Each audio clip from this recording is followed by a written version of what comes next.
ராஜஸ்தான் மாநிலத்தில் கடந்த ஆண்டு நவம்பர் மாதம் 25ஆம் தேதி தேர்தல் அறிவித்து தேர்தலுக்கான பணிகள் நடைபெற்று கொண்டிருந்த போது கரன்பூர் சட்டமன்ற தொகுதியில் காங்கிரஸ் வேட்பாளராக போட்டியிட்ட குருமூர்த்தி சிங் என்பவர் மரணமடைந்து விட்டார்கள்.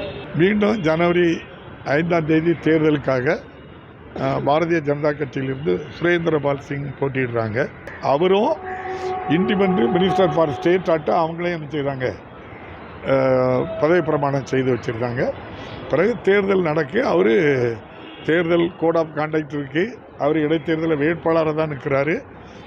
முதல்வர் அவருக்கு பதவி பிரமாணம் செய்து வைக்கணும்னு சொல்லி ஆளுநர்கிட்ட சொல்கிறாங்க. அங்கே இருக்கக்கூடிய ராஜஸ்தான் ஆளுநர் கல்ராஜ் மிஸ்ரா அவர்கள் பதவி பிரமாணம் செய்து வச்சுருக்காங்க. அதனால் தேர்தல் அறிவித்தாலும் பதவி பிரமாணம் செய்வதில் எந்த விதமான சிக்கலும் இருக்காது.